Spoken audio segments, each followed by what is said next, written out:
Assalamualaikum warahmatullahi wabarakatuh. Selamat datang di Bicara Pajak bersama saya Faris Sustian. Dalam video kita kali ini, kita membahas mengenai kompensasi kerugian dan bagaimana cara untuk mengisinya di lampiran di SPT tahunan menggunakan e-form. Nah, silakan disimak pembahasannya berikut ini.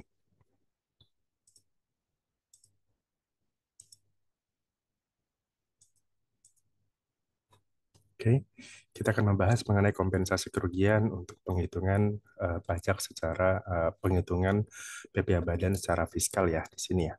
Nah, em, berdasarkan pasal 6 ayat 2 Undang-Undang PPh, apabila terdapat sisa kerugian dalam penghitungan penghasilan kena pajak pada suatu tahun pajak, kerugian tersebut dapat dikompensasikan dalam menghitung PPh tahun berikutnya berturut-turut sampai dengan 5 tahun. Artinya di sini yang menjadi critical point adalah sisa kerugian yang bersifat fiskal dan bisa dikompensasikan berturut-turut selama 5 tahun. Nah, adapun contohnya seperti ini. Katakanlah 2023 itu perusahaan A rugi fiskalnya adalah sebesar 1 miliar. Kemudian 2024 laba sebesar 200 juta, 2025 laba lagi sebesar 100 juta, 2026 dia rugi sebesar 400 juta, kemudian 2027 dia laba fiskalnya adalah nol atau nihil di sini, kemudian 2008 laba fiskalnya adalah sebesar 500 juta, 2029 laba fiskalnya 300 juta, 2030 rugi sebesar 100 juta, dan 2031 laba fiskalnya adalah sebesar 600 juta. Nah, cara menghitung kompensasinya adalah sebagai berikut. Jadi misalkan tadi ya 2023, tadi kan rugi sebesar 1 miliar. Nah, rugi sebesar 1 miliar ini itu dapat dikompensasikan, ini ya 1 miliar, itu dapat dikompensasikan ke tahun berikutnya. Kenapa? Karena tahun berikutnya atau tahun 2024 itu dia memiliki laba fiskal sebesar 200. Artinya di sini 1 miliar minus ya dikurangi 200 ya, atau 200 ini dikurangi 1 miliar, masih ada sisa untuk rugi fiskal 2023, masih ada sisa 800 juta. Kemudian tahun berikutnya 2025 laba lagi sebesar 100, maka ketika dia laba, maka sisa rugi fiskal yang tahun 2023 yang sebesar 800 juta ini masih bisa kita kompensasi lagi. Sebesar berarti 100 dikurangi 800 masih ada sisa 700 juta untuk sisa rugi 2023. Nah, kemudian ternyata 2026 itu ternyata rugi. Ketika dia rugi, maka 700-nya ini tidak bisa kita kompensasikan, ya, atau kita tambah gitu nggak bisa. Jadi bukan berarti misalkan ketika sisa rugi 700, di sini ruginya 400 menjadi 1,1 miliar gitu ya, enggak. Tetap sisa rugi fiskalnya untuk 2023 adalah sebesar 700 juta. Kemudian ternyata 2027 laba fiskalnya di sini nol, jadi tetap ya masih 700 juta sisa ruginya. Nah, kemudian laba fiskal 2028 itu sebesar 500 juta.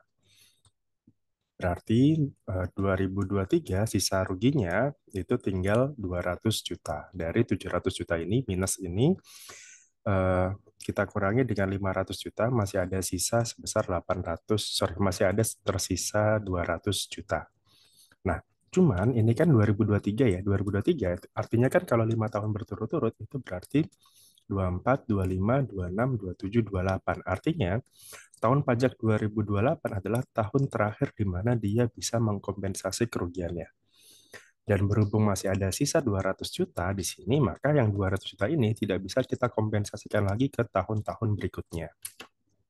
Jadi di sini ya kesimpulannya, rugi fiskal yang 200 juta ketika masih tersisa dari akhir 2008 tadi ya, itu tidak bisa lagi kita kompensasikan lagi ke tahun 2029 misalkan, karena sudah jangka waktu 5 tahunnya sudah selesai.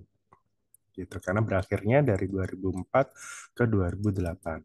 Sementara yang tadi ya 2006, 2026 ya, 2026 kan ada rugi ya. di sini rugi fiskal sebesar 400 juta, maka rugi fiskal 2026 ini itu bisa kita kompensasi sampai dengan 2027, 2008, sorry, 2027 ya, 27, 28, 29, 30, 31. Jadi maksimal tahun pajak 2031 di sini. 2031 ini ya, jadi kalau misalkan nanti ternyata masih ada sisa kerugian melebihi ini 2031, maka sisa kerugian tadi itu dianggap sudah hangus. Seperti itu, karena hanya maksimal adalah 5 tahun. Jadi tadi ya, yang ini 200 juta itu tidak bisa kita kompensasi lagi ke tahun 2029, 2031, dan seterusnya.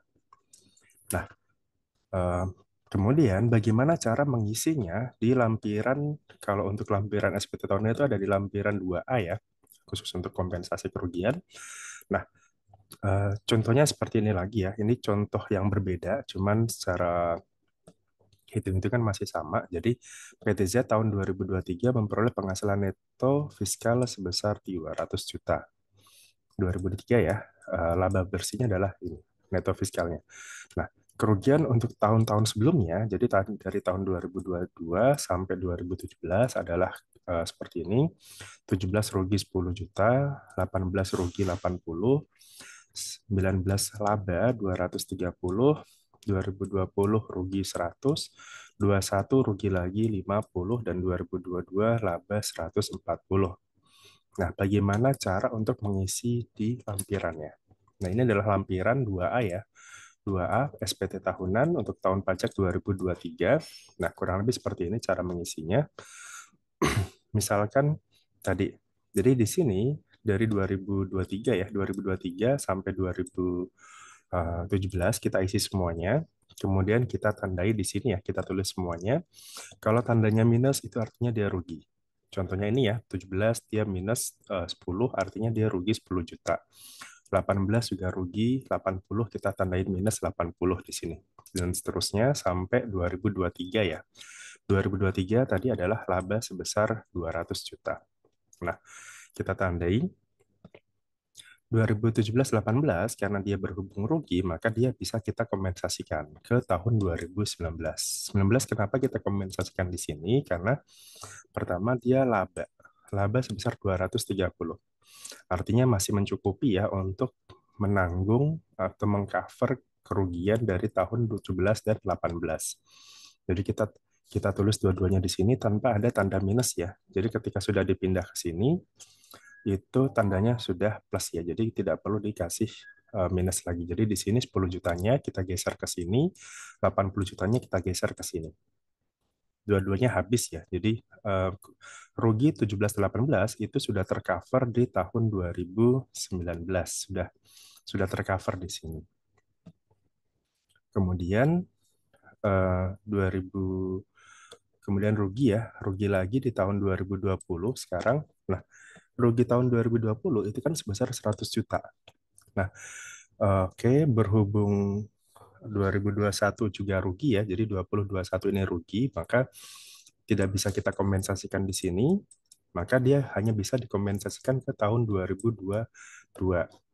Jadi 100 jutanya itu kita pindahkan ke sini, ke tahun pajak 2022, karena dia sifatnya dia memiliki laba ya sebesar 140, dan yang rugi 2021 sebesar 50 juta ini kita juga akan geser ke sini gitu.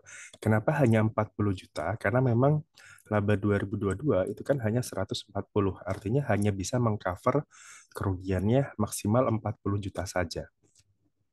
Jadi kalau yang 20-nya kita cover semuanya, sementara kalau yang 2021 hanya bisa mengcover 40. Sementara sisanya yang 2000 di tahun 2023 ya, itu di cover sisanya. Jadi 40 ini 50 ya, 50. Nah, 10 jutanya itu di cover di tahun 2023.